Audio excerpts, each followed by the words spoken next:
Buenas tardes a los amigos del canal. Nos encontramos para ver otro video de diseño al corte en vigas de hormigón armado, concreto armado, esbeltas. Esta sería la parte D. Con este video cerraríamos los aspectos teóricos y en los próximos nos enfocaríamos sobre ejemplos de aplicación. Como ya lo mencionamos en el código ASI 318 versión 2005, y de hecho el formato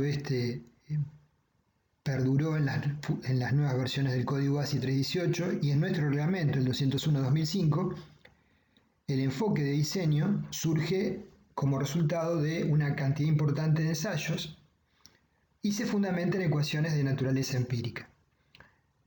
Considera por un lado que el esfuerzo de corte que toma el elemento estructural, supongamos una viga, en parte es resistido por el hormigón y la parte restante es tomado por estribos dispuestos a tal fin y ambos son aditivos, se suman. A la primera componente las denomina el código ASI 318 BC y a la segunda componente, el corte que toman los estribos, B sub S. Se supone que el valor de BC está asociado con el que provoca la fisuración diagonal en la viga y es el valor máximo que puede aportar el hormigón. Lo remanente lo tenemos que aportar con estribos, ya sea estribos rectos o barras inclinadas o combinación de los mismos. Entonces, recordando conceptos, BC es igual al esfuerzo de corte que provoca la fisuración diagonal, lo hemos planteado extensamente en los primeros dos videos, y BS es el valor de armadura de corte requerida para tomar el esfuerzo remanente BU. El esfuerzo de corte BU es el producto, el esfuerzo de corte mayorado más desfavorable en la sección que estamos analizando, derivado de la combinación pésima de cargas mayoradas exteriores, debe ser menor o igual que el factor de corte nominal Bn por el factor de reducción, que el valor de corte nominal Bn por el factor de reducción Φ, donde Φ es 0,75. Bn a su vez es lo que acabamos de mencionar, BC más BS. Nos quedaba pendiente hablar sobre dos temas básicamente, que eran el análisis de las tensiones en las bielas inclinadas de hormigón, que para vigas con espesores reducidos y fuertes solicitaciones de corte puede ser una condición crítica de diseño. Y la otra situación era qué pasaba con el tema de las losas en cuanto a tomar el corte, si era conveniente o no levantar barras. Comencemos por el tema de vigas entonces, tensiones en las bielas comprimidas de hormigón. Cortamos un segmento de viga donde el brazo interno de palanca Z y la altura útil es D. Tenemos genéricamente que el estribo inclinado tiene una inclinación genérica alfa, ¿sí? AB es la sección, supongamos que es de dos ramas, es la sección de una rama por n ramas de estribos que hay, por 2. C sub D sería la componente de la biela inclinada de compresión en el hormigón según el esquema reticulado de Morse, y SD sería el ancho de la biela comprimida, en el sentido paralelo al plano de dibujo de la viga, ¿sí? El sentido normal es B, la otra componente. Entonces, el tipo de falla que nos quedaba por ver es de tipo frágil, ¿sí? Más frágil que las anteriores, por agotamiento del hormigón comprimido de las bielas de hormigón en el reticulado equivalente. Asumiendo en el modelo una inclinación de las bielas comprimidas de 45 grados, θ igual a 45, y planteando una inclinación genérica de la armadura de corte alfa, que puede ser 90 grados para estribos rectos u otra para barras dobladas, tenemos que entonces la sección de la biela comprimida idealizada AD es el ancho de la viga BW por SD. La fuerza sobre la biela comprimida es BU sobre seno θ, descomponiendo. Tau sub U, la tensión de corte, es BU sobre BW por D. El valor de SD lo podemos hallar geométricamente como P por seno de θ, según el dibujo que hemos planteado.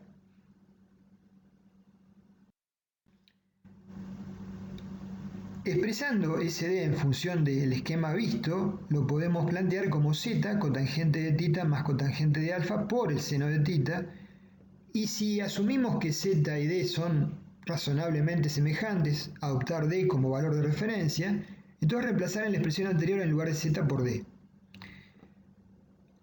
La tensión en la biela comprimida FCD será la resultante de compresión CD sobre el ancho de la biela BW por la otra dimensión SD.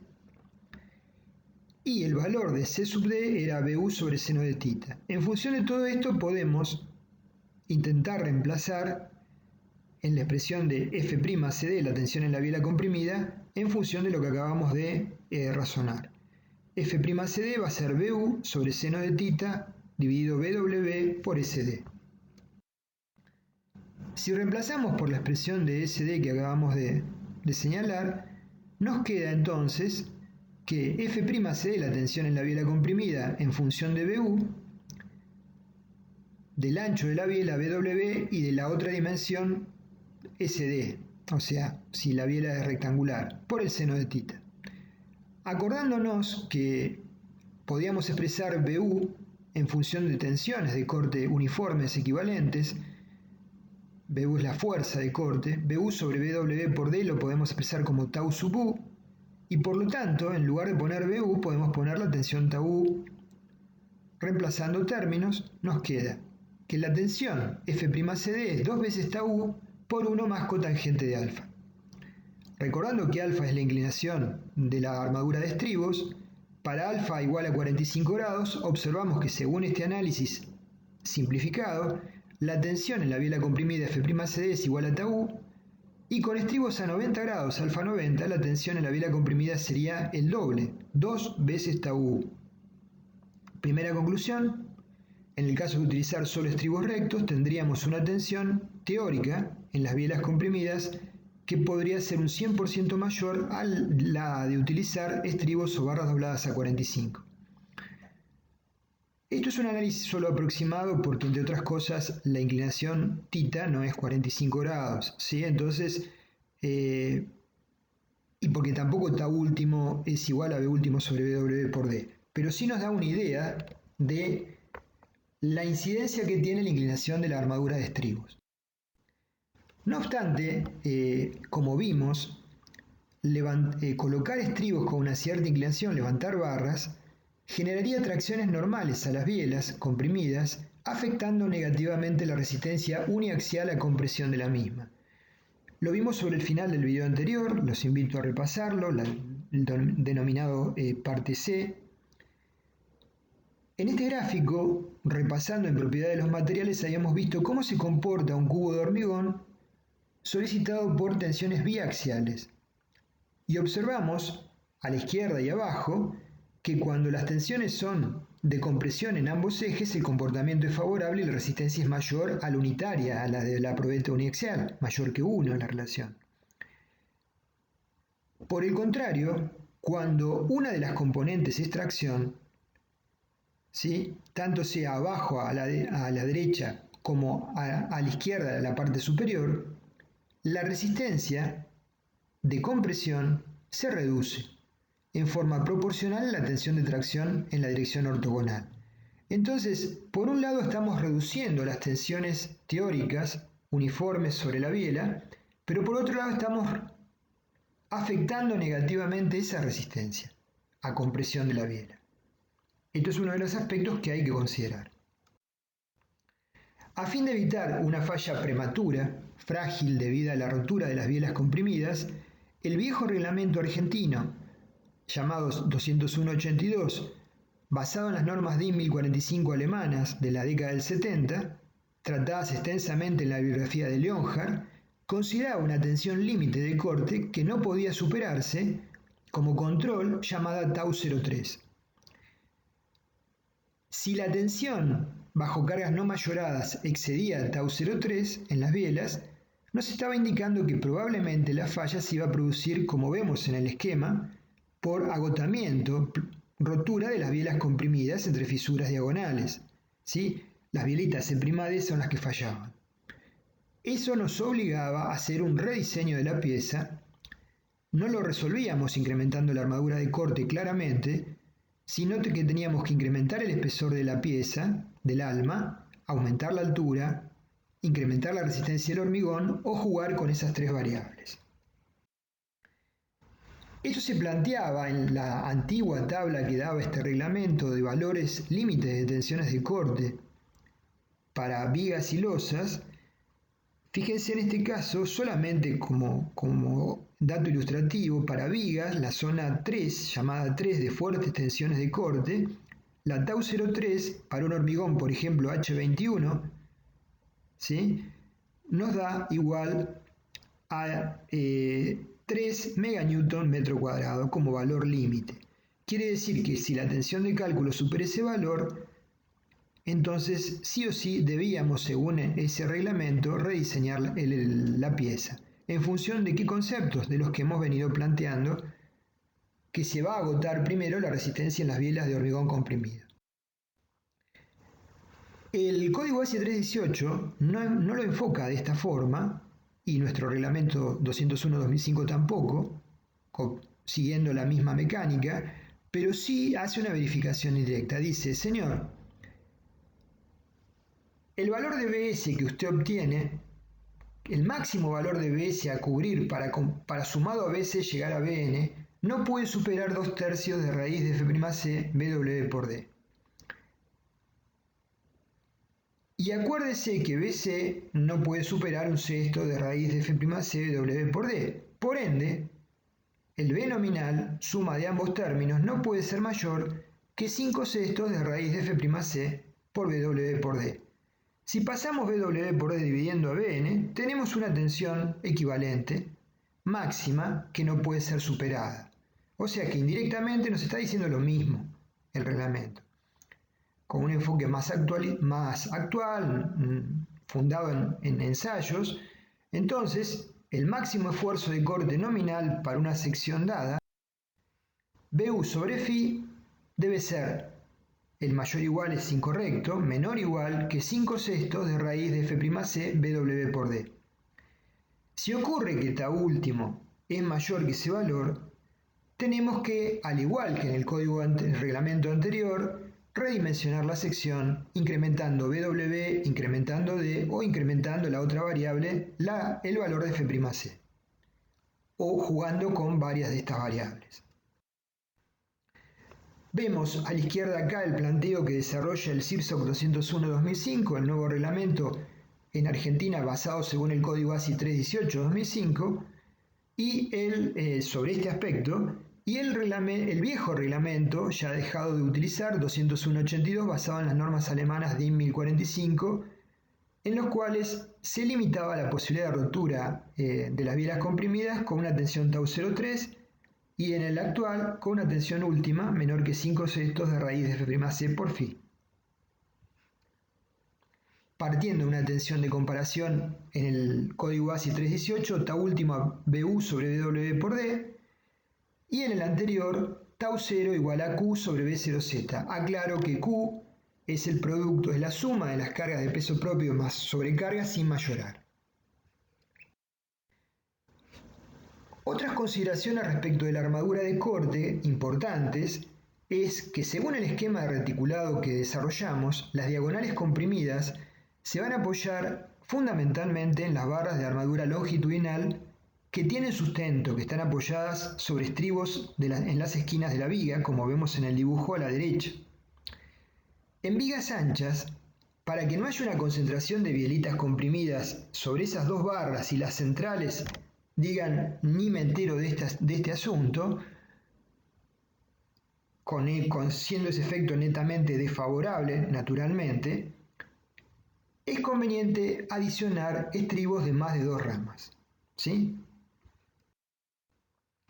Caso típico de esto son grandes vigas sobre las cuales apean columnas de niveles superiores, como las de este edificio, con las luces. Se duplican las luces llegando a 2 niveles antes de la planta baja, y por lo tanto la columna que viene de los 6 niveles superiores apea sobre esa viga. La foto real de la construcción de la viga de ese edificio está justamente abajo y a la derecha la pueden visualizar, donde han quedado los pelos de esa columna que a futuro se desarrollará. Fíjense la magnitud de esa viga. Otra situación en la cual se presenta esto, sí, casi siempre, son las vigas nervio de las plateas de fundación, que suelen tener anchos que deben ser mayores a las de las columnas que apean sobre las mismas. Entonces, si tenemos una columna de 60 centímetros de ancho, por lo menos tiene que quedar 10 centímetros a cada lado, mayor el ancho de la viga nervio, o sea que la viga nervio tendría que tener 80 centímetros. Pero puede ser que por condiciones de rigidez o solicitaciones nos dé un valor mayor. En este caso, esta platea tenían 1 metro de ancho y estribos de 6 ramas. El detallado de los estribos de corte también es una cuestión fundamental. El anclaje del estribo tiene que ser con un gancho a 135 grados y con una extensión de la longitud del gancho mayor que 6 veces el diámetro del estribo. Esto nos facilita el tema de que si por una circunstancia desfavorable se desprende la arista de la viga, el estribo aún tiene posibilidades de quedar debidamente anclado. Un caso interesante y particular es el de cargas suspendidas. Yo lo he mencionado en los videos de criterios de diseño con la intención de dejarles el tema como para que lo elaboren, lo desarrollen aquellos que no lo tenían presente. Pensemos que es muy frecuente que en las estructuras reales tengamos losas descendidas. Y cuando esto ocurre, cuando hay losas descendidas, la carga de la losa se transfiere a la viga a través de la cara inferior de la viga. Y por lo tanto, para luego esa carga ser transferida hacia los apoyos, tiene que primero elevarse la cara inferior a la cara superior y luego mediante el mecanismo ya visto de reticulado ir hacia los apoyos. Entonces, para elevarse la carga, requiere de una armadura adicional a la de corte llamada de suspensión, ¿sí? En general, entonces, las cargas se aplican sobre la cara superior de las vigas, losas que apoyan sobre las vigas. No obstante, sí existen casos, y lo conocemos, de vigas invertidas o losas descendidas, y en tal situación resulta necesario transferir las cargas primeramente a la cabeza superior comprimida con una armadura de suspensión adicional a la de corte. Esa armadura adicional delta de AB es igual a la carga última mayorada, la mayor combinación como mínimo de 1,20D más 1,60DL o 1,40D, sobre el factor de reducción 0,75 por la tensión de fluencia de los estribos. Este delta de AB es una armadura adicional de estribos que se coloca uniforme en la viga en función de la cara Q última que está ubicada en la cara inferior. No es la totalidad de la carga aplicada sobre la viga, porque si la viga tiene una losa a derecha que transmite las cargas de la cara superior y una losa izquierda que transmite las cargas de la cara inferior, el valor de Q último que generaría este incremento de estribos sería solo la losa descendida. ¿Se entiende? Una porción de esa carga total que va a generar luego el diseño de flexión y corte de la misma.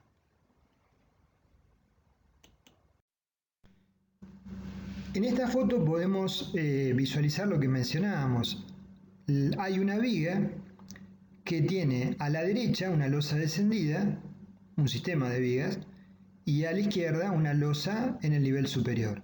Entonces la carga que le transmite la losa baja, que generalmente se ubica en la zona de sanitarios, ¿sí?, o servicios, se transfiere a la viga en cuestión a través de la cara inferior. La carga que transmite la losa de la izquierda se transmite desde la cara superior y no genera este efecto adicional de incremento de armaduras. Frente a esta situación, la losa baja va a generar un incremento de requerimiento de armadura de corte delta B uniforme a lo largo de toda la viga, igual a Q último, la reacción que transmite la losa baja, sobre Φ 0,75 por Fi tensión de fluencia según la calidad del acero utilizado para los estribos.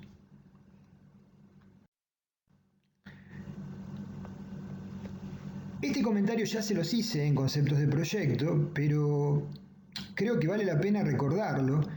La modelación de los software en general, cuando modelamos con los programas, por lo general yo estoy lejísimos de tener el dominio de la totalidad de los software, apenas si manejo algunos de ellos, ¿sí? Y aparte los programas permanentemente sufren actualizaciones, pero en términos generales modelan las losas a eje de viga. Entonces uno tendrá que luego, con algún comando específico según el programa que estemos trabajando, decirle, por ejemplo, si la losa más amplia, ¿sí? Más cercana a nosotros, es descendida, decirle mediante ese comando al programa, señor, esta losa está baja, o sea, ubíquela en la posición baja. ¿Por qué? Ustedes dirán, ¿y qué importancia tiene eso desde el punto de vista de las solicitaciones? Muchísima, porque en cuanto a las solicitaciones en las losas, si la losa no la marca baja, va a marcar momentos de empotramiento a lo largo del eje X en la unión de las dos losas chicas con la grande, negativos, por continuidad de las losas que no va a ser real. Y luego asumirá que ese momento requiere armadura, que no se va a condecir con la realidad y tendrá una deficiencia en los momentos positivos de los tramos, al colgar el diagrama de momentos de un punto más alto. Pero respecto de la armadura de diseño al corte de todas las vigas perimetrales a la losa baja, va a tener el defecto de, como no detecta que la losa está suspendida en la cara inferior, de no haber incrementado en este valor delta de AB. ¿Ustedes qué pueden hacer si no tienen muy en claro si el software que trabajan considera esta situación o no, o si lo han modelado de tal manera que el programa va a interpretar correctamente esto? Bueno, por un lado, cuando hacen el modelo, si observan momentos negativos de continuidad entre la losa, de las dos losas con la otra losa, sobre el apoyo en común, salvo que la viga de apoyo tenga una rigidez de torsión importante, estaría indicando que el programa las está vinculando al mismo nivel. Y por otro lado, en la salida del programa del postprocesador de armado de las vigas, que soportan a la losa descendida, pueden hacer un número rápido, según los ejemplos que vamos a desarrollar en los próximos 2 videos, y verificar si realmente está cubriendo el corte derivado de las cargas aplicadas en la cara superior, más el corte adicional por las cargas suspendidas. Si acaso no lo hiciera, no quiere decir que no lo podemos utilizar, sino que tenemos que hacer el incremento delta de AB a mano de estribos, pasarlo al AutoCAD y hacer la corrección en el armado de los estribos de estas vigas. Pero lo que no podemos hacer es ignorar el problema o desconocer si lo considera o no lo considera, ¿sí? Porque somos finalmente los responsables nosotros, como siempre les hablo, de los resultados que entregamos con el plano firmado. Y no podemos alegar que no sabíamos que el software no interpretaba correctamente esto.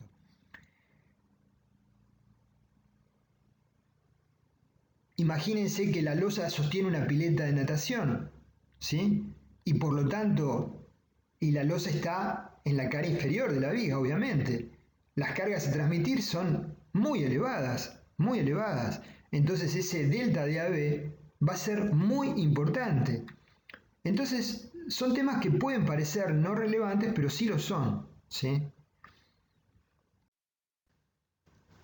Con respecto a los estribos de varias ramas, otro ejemplo típico donde necesitamos de esto son en las vigas chatas.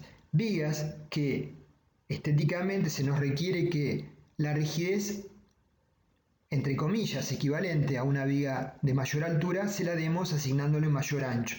Este mayor ancho requiere estribos de varias ramas. Con respecto a las cargas cercanas al apoyo, cuando una carga se aplica cercana al apoyo, se transmite la carga desde la tensión, digamos, desde la carga aplicada al apoyo en forma directa, sin generar un incremento de tensiones de corte en la misma. Pero si las cargas concentradas son elevadas, Es importante, ¿sí? Para relaciones A sobre D pequeñas, donde D es la altura útil y A es la distancia al apoyo, colocar estribos horizontales, horquillas, adicionales para... ¿Qué logramos con esto? Pensemos que la biela comprimida va desde D hasta la reacción en el apoyo. Confinar ese hormigón e incrementar la resistencia del mismo por efecto de estos estribos adicionales de confinamiento.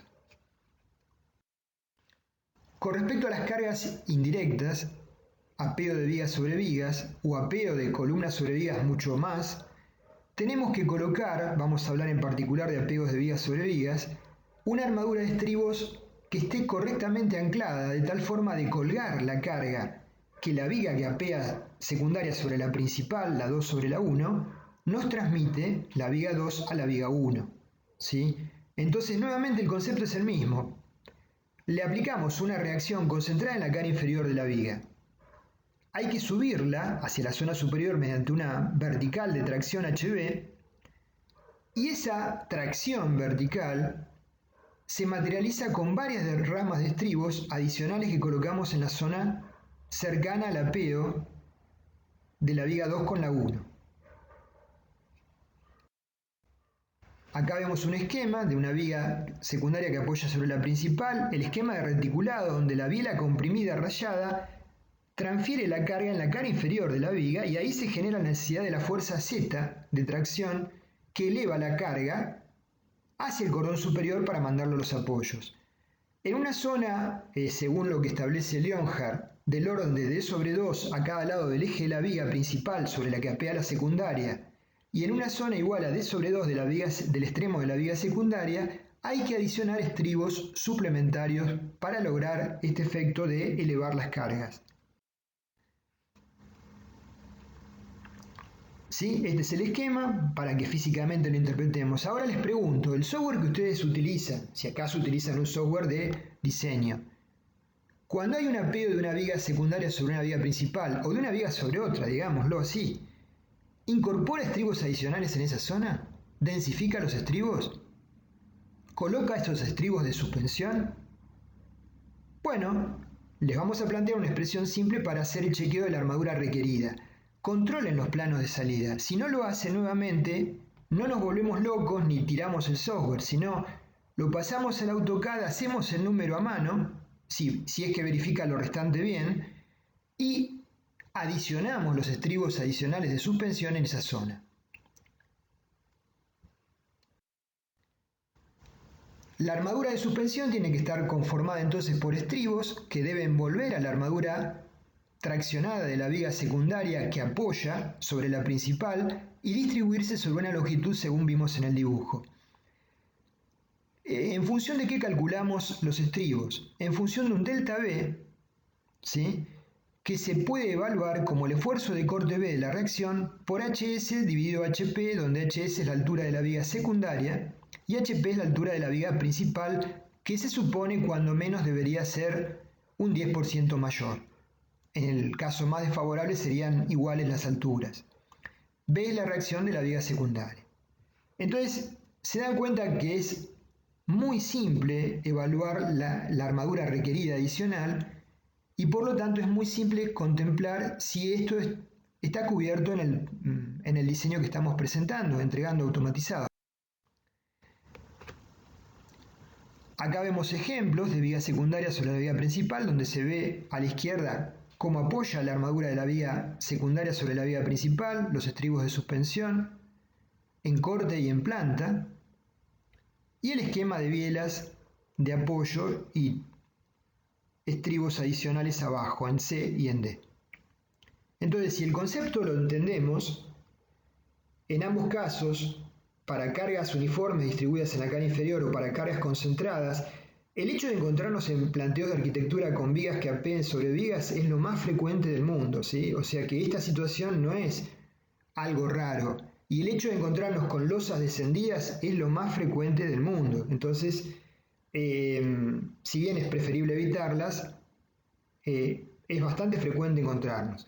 Entonces, tenemos que considerar que aparte de los conceptos que ya hemos desarrollado de corte, hay que incorporar estos otros. Acá hay un ensayo planteado por Leonhardt de una viga secundaria que apoya sobre una viga principal que carece de estos estribos de suspensión y cómo se produce la falla prematura por esta carencia de estribos de suspensión colocados en la zona adecuadamente. La armadura de la viga secundaria tiene que estar adecuadamente anclada en la principal, con ganchos a 90 grados. Leonhardt nos dice, abajo tenemos dos posibles situaciones de anclaje de la armadura secundaria en la principal. Nos manifiesta que en su criterio es preferible que los anclajes a 90 grados sean horizontales y no verticales. ¿Por qué? Porque se debilitan las tensiones de adherencia, ¿sí? Porque en esa zona la viga, si está simplemente apoyada donde estamos anclando, la armadura secundaria en la principal está traccionada. Pero esto lo dejo a criterio de ustedes. Respecto de ancho de fisura de corte en vigas, en general las fisuras de corte en el alma de las vigas se originan a partir de la deflexión, resultando su inclinación entre 30 y 45 grados con respecto al eje de la viga. Para su control, habitualmente es suficiente la colocación de estribos rectos con reducida separación. Las barras de diámetros importantes levantadas de flexión no son eficaces en tal sentido. Por supuesto que un mejor control de fisuras de corte para casos particulares se lograría con estribos rectos, inclinados respecto del eje de la barra 45 grados, pero desde el punto de vista práctico, ¿cómo logramos esto? Entonces acá tenemos ensayos de Leonhardt con 4 vigas, A sin estribos, B con barras dobladas solamente, C con estribos rectos y D con estribos soldados inclinados a 45 grados. Para el mismo valor de carga, el espesor de fisuras es mejor en D, luego en C, y B y A son netamente desfavorables. Nuevamente se manifiesta lo no favorable de levantar barras. Por supuesto que la opción D, tenemos que tener acero soldable, ejecutar esa soldadura de los estribos, es una opción no habitual. La opción habitual es la opción C. Para cerrar este video les hago reafirmo el concepto que les mencioné de que sugería no levantar armadura en los extremos de las losas para tomar corte. Vamos a justificarlo. Si tenemos el corte de una losa armada en una dirección, por ejemplo, con un sistema de cargas, las bielas comprimidas se inclinan hacia los apoyos, como vemos en el dibujo rayado, y la armadura principal de tracción de la losa para momentos flectores positivos es AS en negro. El cordón comprimido y la trabazón entre fisuras absorben el esfuerzo de corte en las losas. Al aumentar la deformación en el cordón traccionado, se incrementan las fisuras en su espesor y desaparece la fuerza generada por la trabazón de los agregados o cuando menos disminuye. Vemos la componente S tiene una componente vertical BR que colabora en la absorción de corte. Cuando incrementamos las cargas, el esfuerzo en las armaduras traccionadas crece en forma importante hasta el mismo apoyo, y se origina así el efecto de arco atirantado en las cercanías de la rotura. El esfuerzo de corte es tomado casi en su totalidad por el cordón comprimido inclinado. Ahora, ¿qué pasa si nosotros el cordón AS traccionado lo debilitamos antes de llegar al apoyo porque una de cada 3 de las barras las levantamos, ¿sí? Como vimos en uno de los posibles esquemas, barras levantadas para tomar parcialmente el corte, que estamos debilitando ese cordón traccionado y por lo tanto este efecto favorable lo estamos reduciendo. Esto ya se manifestaba en la tabla del antiguo reglamento SIRSOC viejo, basado en las normas DIN 1045 alemanas. Ahora nos vamos en la parte de arriba, losas. Fíjense que TAU 011 en este reglamento, les comento, era la tensión de corte por debajo de la cual no se requería armadura de corte, para losas. Y hay dos valores, por ejemplo, para el H21 es 0.35 y 0.50.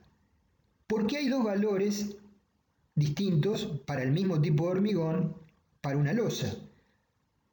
El mayor valor es cuando uno no levanta barras y el menor valor está asociado cuando uno levanta barras. Ya lo reconocía Leonhardt en la década del 70 que levantar barras reducía la capacidad de tomar corte de las losas, en base al fenómeno que acabamos de mencionar. Entonces, Tiene un problema constructivo, tiene un problema de costos de mano de obra y tiene un problema desde el punto de vista resistente de capacidad del corte en una dirección. Acá hay ejemplos de ensayos de losas de Leonhardt incrementando las cargas, cómo se va modificando el efecto de arco y cómo es el efecto de trabazón para tomar corte entre las fisuras que se suma a la componente del arco comprimido, ¿sí? Tomado del libro de Leonhardt. Entonces, pero esto no es que esté mal que ustedes levanten barras en las losas, ¿sí? Es una opinión personal y como toda opinión personal es discutible y puede no ser compartida. Lo que sabemos es que reducimos la capacidad de tomar corte de las losas y que tenemos un mayor costo de mano de obra. Pero no está mal si ustedes diseñan los restantes criterios según el código, ¿sí? No es que esté que sea incorrecto. Desde mi punto de vista no es favorable ni conveniente. Bueno, gracias por la paciencia de escucharme. Los invito a que los próximos 2 videos que vamos a desarrollar van a ser ejemplos de aplicación. Cuídense mucho, nos vemos.